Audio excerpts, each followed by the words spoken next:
Welcome to the live stream of this series of 4 lectures on initiation and the Egyptian Book of the Dead. Tonight, part 1. This lecture consists of 3 parts of about 25 minutes, and after each part there will be a break during which you can ask questions via the chat or via email. The questions will be answered as much as possible after the break. The lecture will end with an invocation that is a call to our higher nature. This lecture consists of the following 3 parts: initiation and the culture of ancient Egypt, the Egyptian Book of the Dead, a first introduction, and the last part is about initiation and the Egyptian Book of the Dead. In the first part, we will give an explanation of the approach of this study, of the meaning of the Egyptian Book of the Dead, and we will explain what initiation exactly is. And we'll give some more background information on the culture of ancient Egypt. So today we start with the lectures on the initiation and the Egyptian Book of the Dead, which is the oldest cartoon in the world. For quite some time, at least in the last century, several researchers like Egyptologists Was Budge and Maspero have concluded that in all major religions and philosophies of the world, a common core can be found. The common core is known by many names, such as ancient wisdom, esoteric philosophy, or Theosophia, but the name actually doesn't really matter.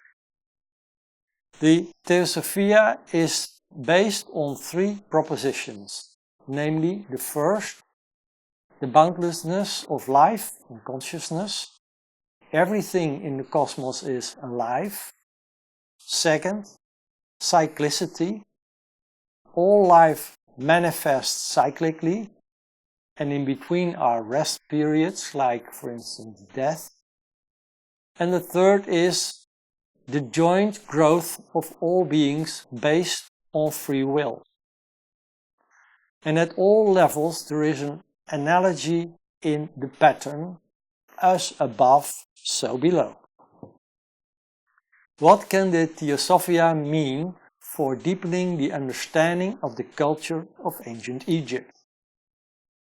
No real conclusive system has yet been discovered by Egyptologists in the ancient Egyptian religion, in the richness of the many ancient gods and the stories about them.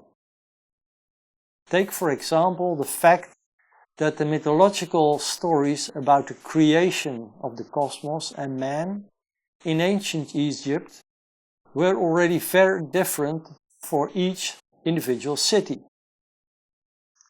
Our premise is that the universal ideas of the Theosophia can also be found in the religion of ancient Egypt, although perhaps somewhat fragmentarily.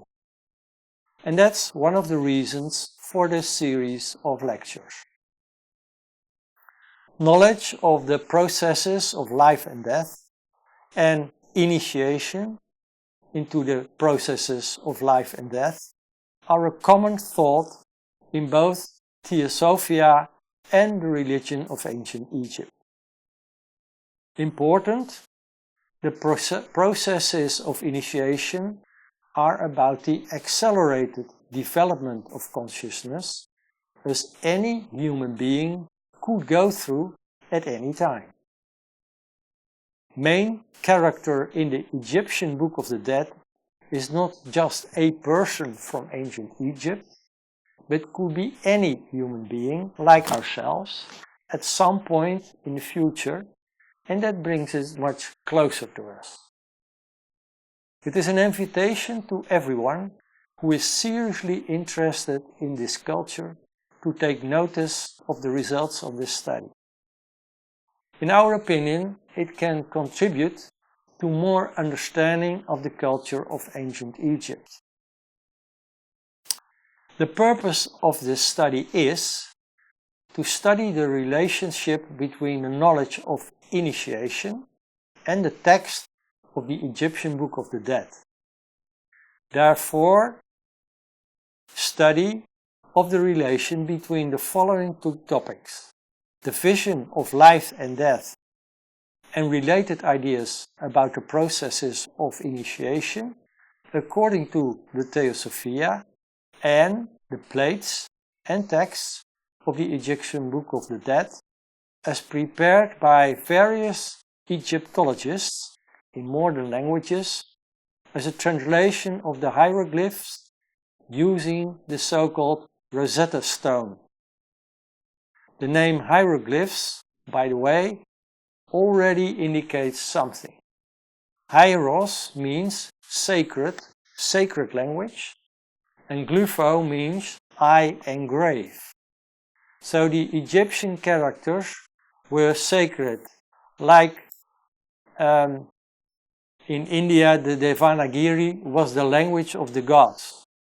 So we will present everything as a study regarding the hypothesis that the knowledge of initiation from the Theosophia can partly still be well recognized in the text of the Egyptian Book of the Dead. Why partly? Well, there are a number of reasons for this. Great Egyptologists like the 19th century Egyptologist Maspero already indicated that the available material and the historical data are not complete and very often not understandable. Wallace Budge, the curator of the British Museum of Egypt and Assyria in the late 19th and the early 20th century, already concluded that the most complete version of the papyrus, called the Book of Ani, contains less than 50% of all the original chapters. Also, modern Egyptologists find that some texts are difficult to translate and or understand. There are indications in the Theosophia that the generation of knowledge about initiation in ancient Egypt began long ago and continued to increase, making recognition in the text more difficult. Moreover, we know that in the past, sometimes esoteric texts in different traditions were brought out in which something was changed on purpose. For instance, omitted or changed in order to obscure things. For example, in Hinduism, the Brahmins published the Upanishads in a very abbreviated form, leaving out the most important keys. And we seriously consider that something similar could be the case with the Egyptian Book of the Dead. Therefore, our study is aimed to examine, with the texts that are still available, to what extent a clear relationship can be established between the knowledge of initiation and the texts and images in the Egyptian Book of the Dead. And we hope by this approach to provide more insight and a more coherent picture. Now, what exactly is initiation? Initiation means the start of a new development for a beginner. And this beginner is indicated with the name neophyte, initiant, or initiate. And this new development entails, in the first stage, a process of purification. That is the characteristic of the first three initiations. The next stages are based on gaining first-hand experience and knowledge of planes of existence other than our material earth. In all great cultures, there have been stories known about heroes and sages who were successful in the process of initiation. Those stories roughly read as follows. First, there were 7 or 12 trials of initiation, as symbolized, for instance, by the 12 works of Hercules. Second, that for the initiate applies that the day of his actual birth is the day on which the initiate is born spiritually, as a twice born, a dvija, as they say in the East. And third, the ordeals and esoteric meaning of the so-called initiation rites correspond to each other. The stories in each case are a personification of the sufferings, triumphs, and miracles of an initiate before and after his initiation. The stories of all those heroes and sages are very similar. For instance, the legends of the lives of Krishna, Hercules, Pythagoras, Buddha, and Jesus show that are all presented as a divinely begotten Savior, a title only granted to gods, great kings, and heroes. And the similarities are as follows. All are sought at some point and threatened with death by an opposing power, a symbol of the world of matter and illusion. King Kamsa in case of Krishna, King Herod in case of Jesus, or King Mara, the evil force in the case of Gautama the Buddha. They are all tempted and persecuted, and finally, it is said, they are killed at the end of the rite of initiation. That means in their physical personality, from which they are supposed to be forever redeemed after the spiritual resurrection or birth. Thereafter, they all descend into a sphere of matter and temptation, the underworld, whence they return and are glorified, becoming gods. The similarity is thus not in the details of their daily lives, but in the inner state of their consciousness, and in the main event of their lives as spiritual teachers. What is the purpose of initiation? And especially of the higher initiation. That is to test whether the initiate has the required inner qualities. This means to be, under extreme circumstances, the one who he seems to be. That is a pure, wise, and compassionate human being. To accelerate the development of one's own divine nature and thus become into contact with other higher evolved beings. See, for instance, in the New Testament, the Sermon on the Mount, Matthew 5, verse 8, in which Jesus says, "Blessed are the pure in heart, for they shall see God." Meaning, they will be one with the divine in themselves. In this way, they will be better able to become a teacher for their fellow man. And that is the motive of the initiate to go through the process of initiation. So, the process of initiation essentially consists of 1. Preparations, the initiations of the first, second, and third degree, primarily include building up a philosophy of life through the study of esoteric teachings on the processes and the structure in nature and the origin and destiny of all living beings.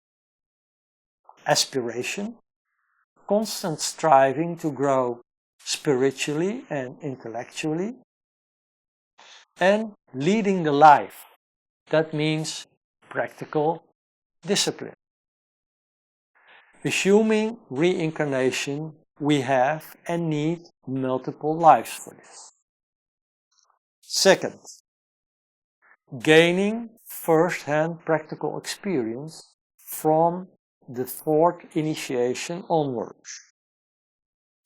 In the fourth and higher initiation, gaining first-hand practical experience through experiencing the ideas from the esoteric teachings yourself.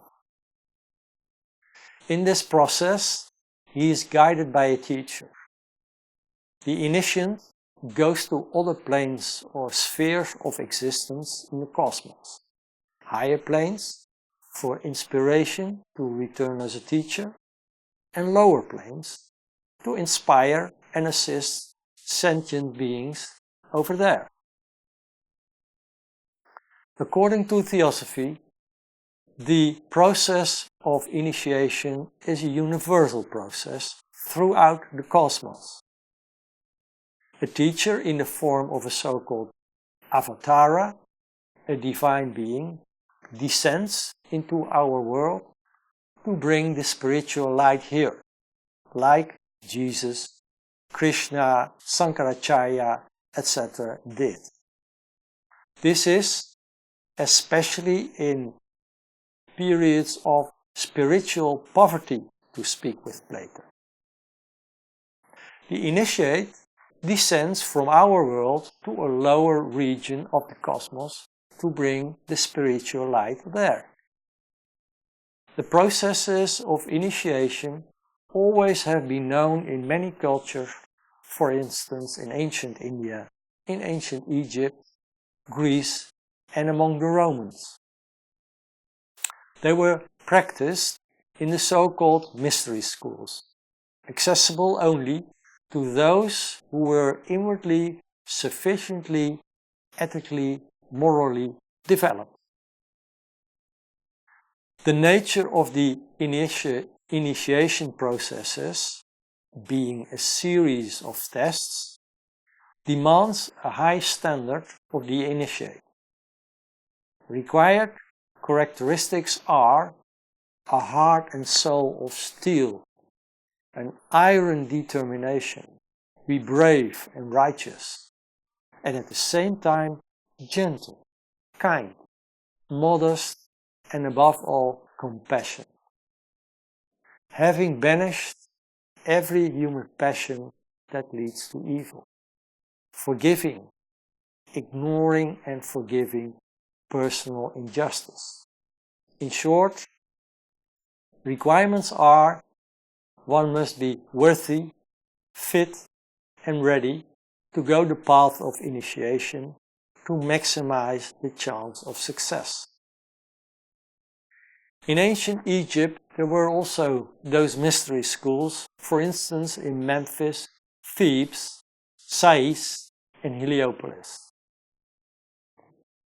Esoteric literature indicates that among pharaohs, especially the ones of the first dynasties, were also initiated kings called sons of the sun. Hence, they were called king of Lower Egypt, not king of the Nile Delta, but of the earthly kingdom of Egypt, and king of Upper Egypt, not upstream of the river Nile, but the spiritual Egypt. And ancient Egypt had a long tradition of mystery schools with processes of initiation. In addition to the pharaohs, initiate also included, for instance, Moses, Pythagoras, Plato, and many others. So, in conclusion, initiation has been known in all major cultures, also in Egypt.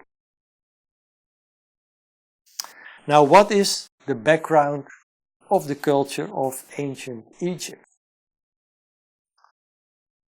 Culture of ancient Egypt goes all the way back to the ancient continent of Atlantis, a continent which, according to theosophical sources, did indeed exist and sunk at the location of the present Atlantic Ocean. There have been three waves of immigration to Egypt. First, the wave from Atlantis to the Abyssinian plateau of Egypt from before the Nile Delta, several hundred thousands of years ago. The second immigration was from Poseidonis, one of the last major islands of Atlantis, some 80,000 to over 100,000 years ago. And the third immigration wave came from southern India, called the Eastern Ethiopians, the Schizohor, or sons of Horus, some 8,000 to 9,000 years or more ago. This group intermingled with the Atlantic Egyptians and became the Egyptians of the written history with several dynasties of pharaohs.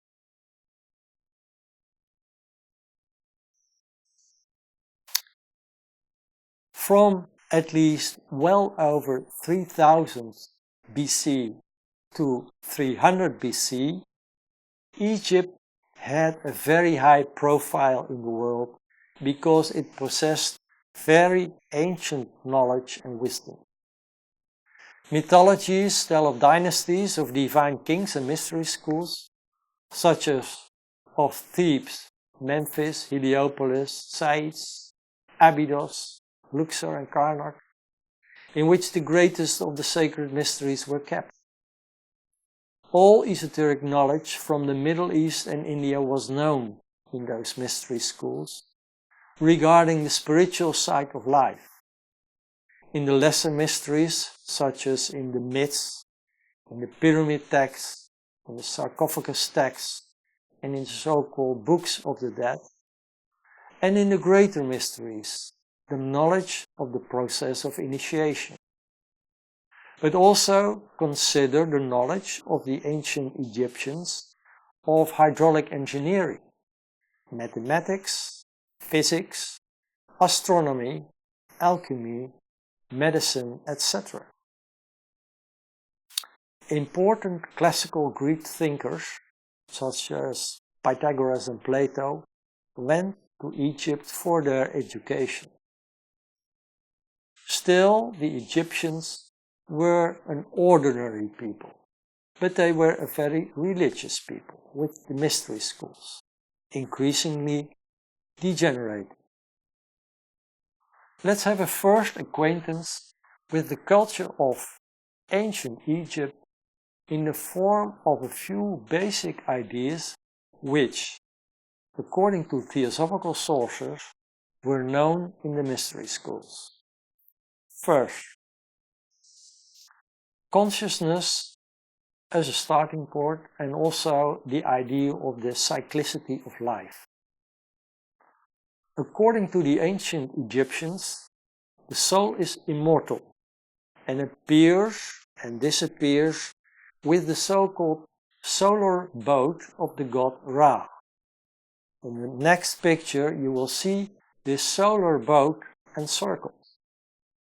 The soul comes from the sphere called the Duat, the sphere of the cause of life. According to the Egyptians, the soul joins the living during the day and returns to the Duat every night. This idea expresses the cyclicity of life, the idea of reincarnation. The idea of reincarnation is also seen in the Egyptian symbol of the dung beetle or scarab called Khepera, derived from the verb kopron, which means to become or to rebuild. Indeed, for the Egyptian, it was initially a mystery that a new beetle suddenly emerged from a dung ball. But please note that the reincarnation idea was kept secret in the mystery schools. Another idea was that man is a composite being. Ancient Egyptians assumed, like other cultures, that man is a composite being with a consciousness and a vehicle side, and more specifically consists of 7 principles. The highest principle was the divine. The Indians called this Atman, the Egyptians called it the inner Osiris. The ancient Egyptians knew that the lower principles disintegrate after death.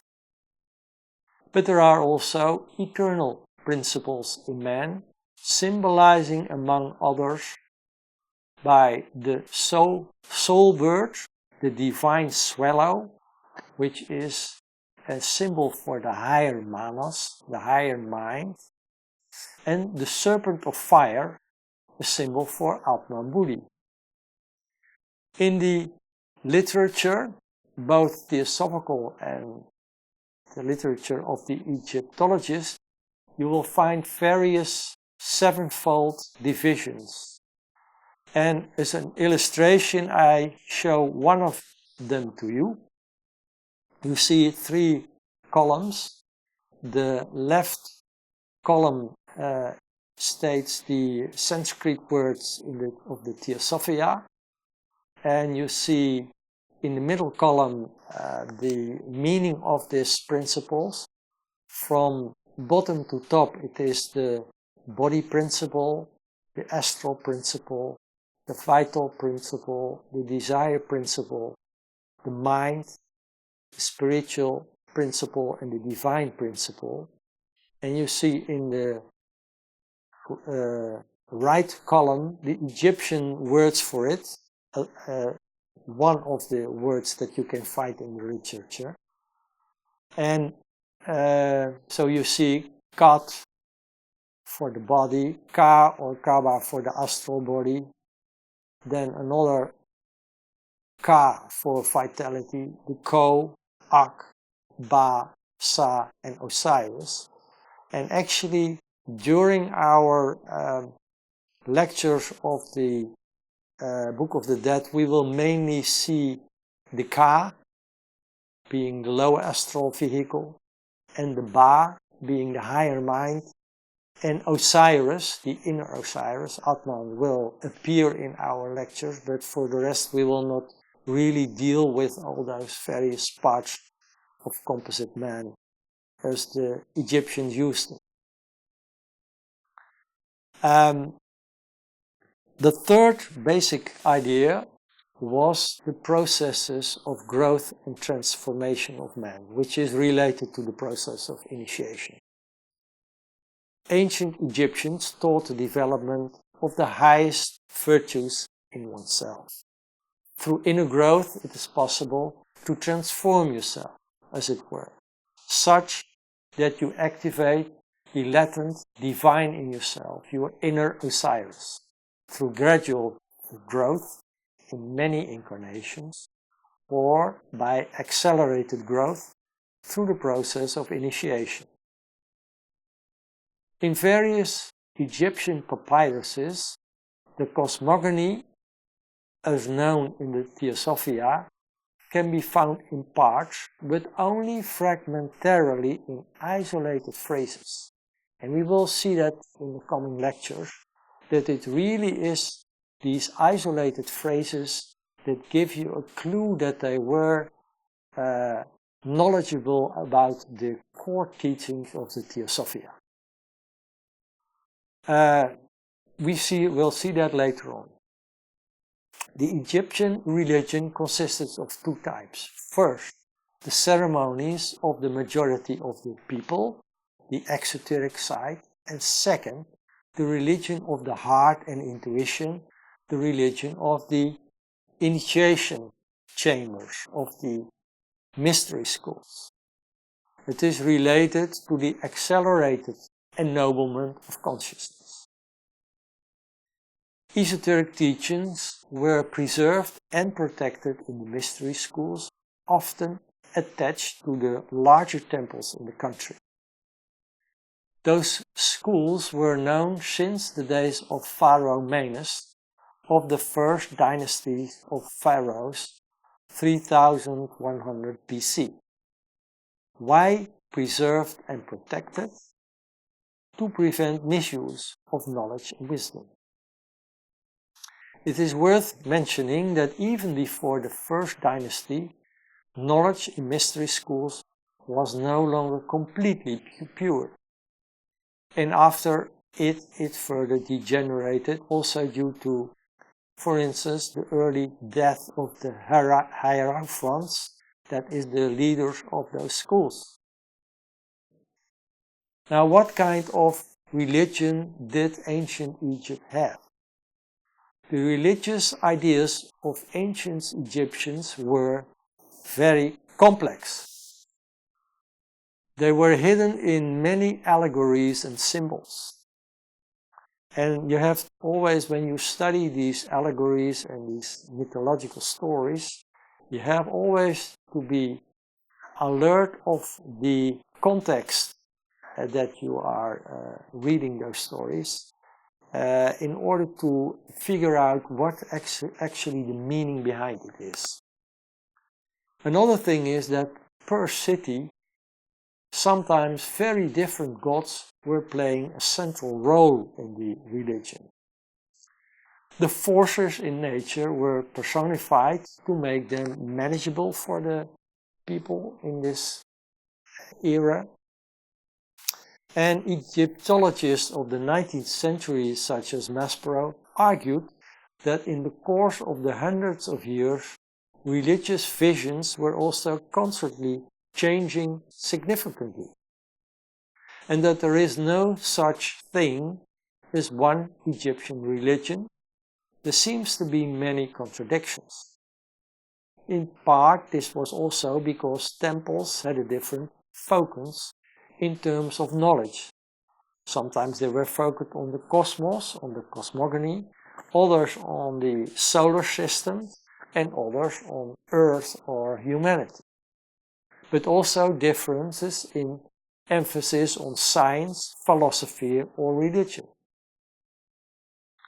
Our study is based primarily on the hieroglyphic translations of the Egyptologists of the last 150 years, such as Wallace Birch and Faulkner in the 20th century, and their descriptions give a possible outline of the main names of Egyptian gods in order of origin, and that gives a following picture, although there are more of these pictures again. So this is a picture of the many pictures, and I will go through it rather quickly because it is not the main theme of our lectures, but just to give you some background information.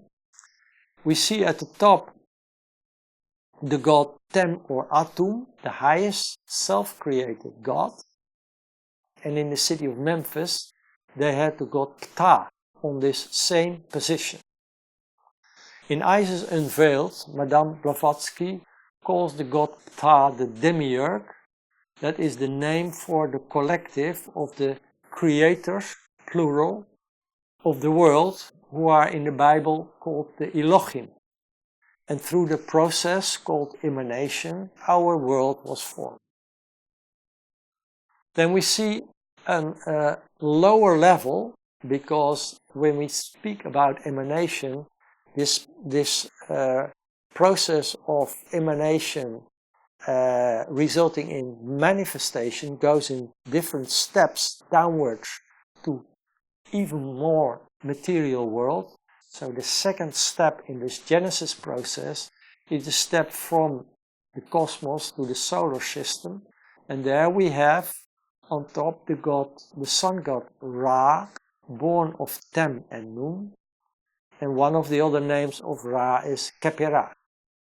We have the gods Shu, Tefnut, Kep and Nut, born from Ra and Nun. And then we have a third Genesis level. We have Osiris, god of the underworld and also the divine nature of man. And we have Isis, the sister and wife of Osiris, and the mother of Horus. The Greek philosopher Plutarch, around 120 AC, records the following inscription from the portico of the temple of Isis at Sais. The text reads as follows: Isis am I am all that was, that is, and that shall be, and no one of mortals has ever lifted my veil. And the great Neoplatonist Proclus, writing in Athens nearly 400 years later, mentions another sentence which was part of this inscription, which continues now. And the fruit that I, Isis, brought forth became the sun.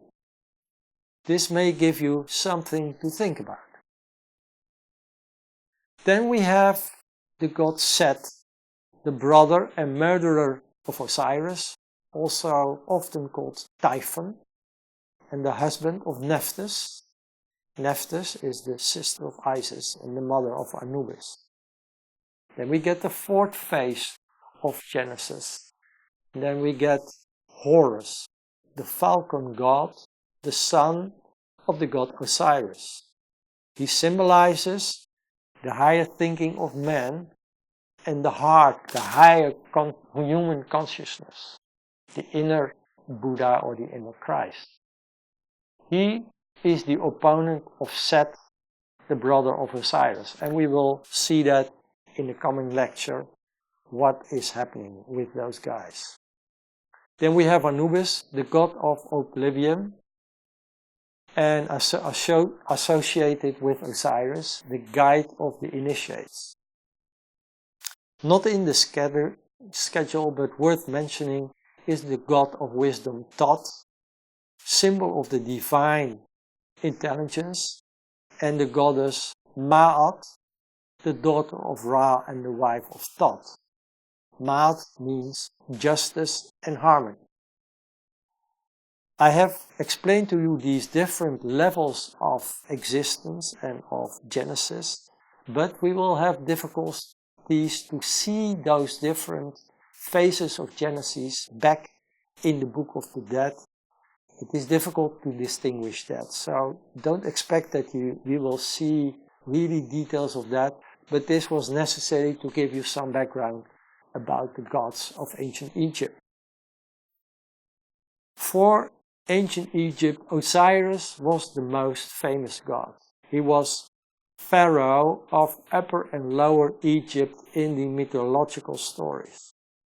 He taught the people to worship the gods, raise livestock, and formulated laws. His brother Set, filled with jealousy, murdered his brother.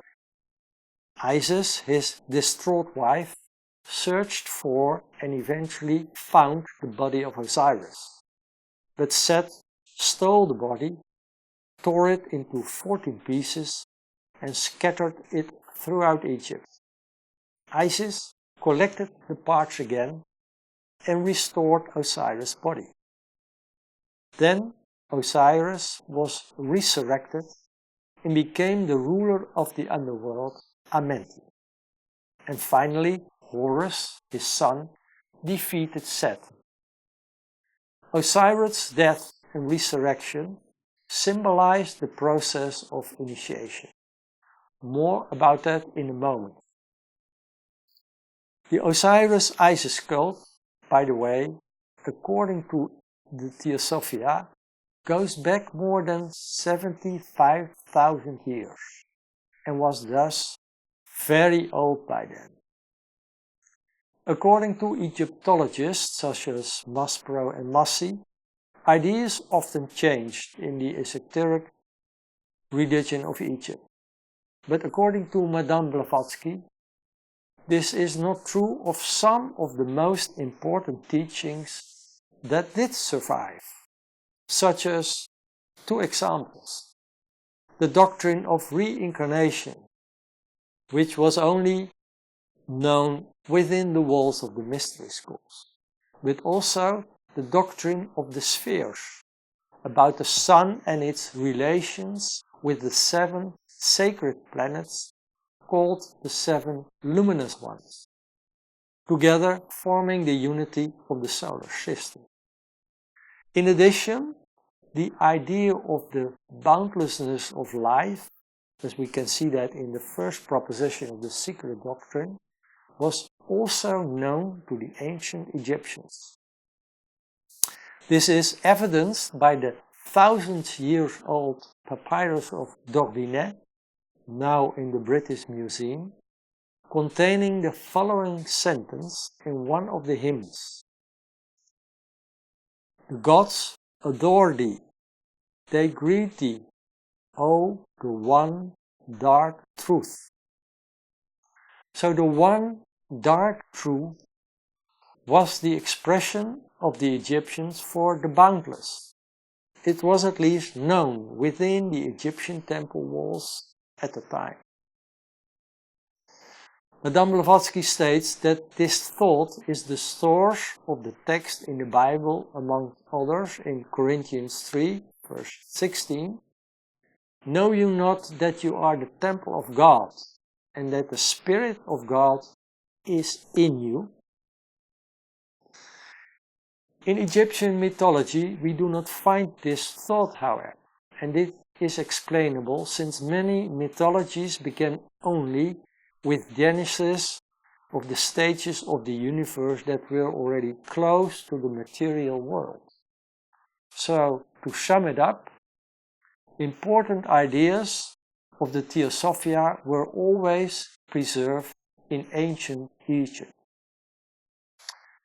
We are now ready for the first break of 3 minutes, and please send your questions via the chat or via email, and we will be back in 3 minutes from now.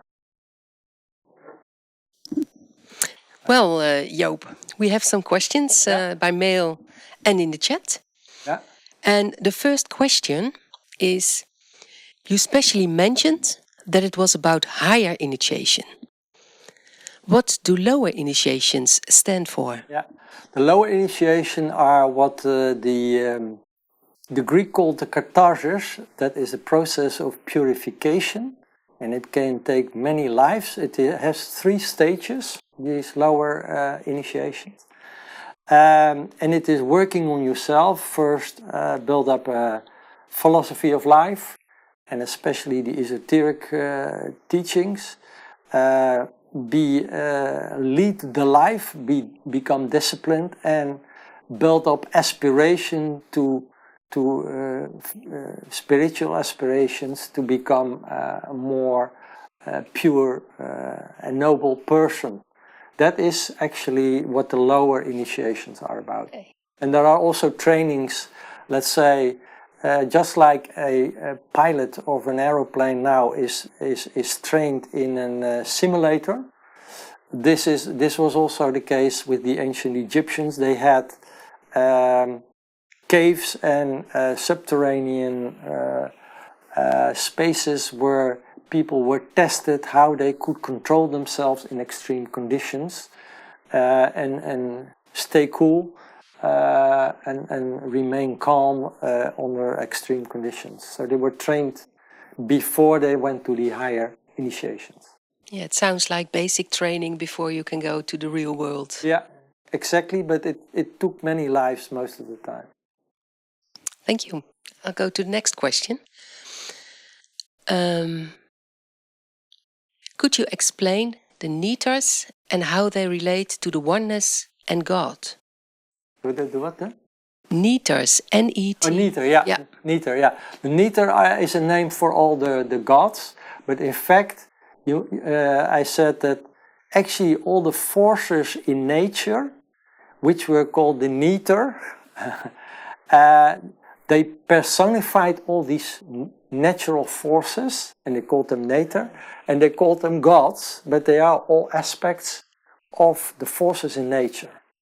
And we will see that next week when we have the first section of the different picture or vignettes in the Book of the Dead, and you will see, for instance, 12 gods in one of the first slides, and they represent, in fact, the 12 forces of the signs of the zodiac, and so they are an example of the forces in the cosmos, and they are personified by 12 gods. So it's a term for collection of... Yeah. Yeah. Yeah.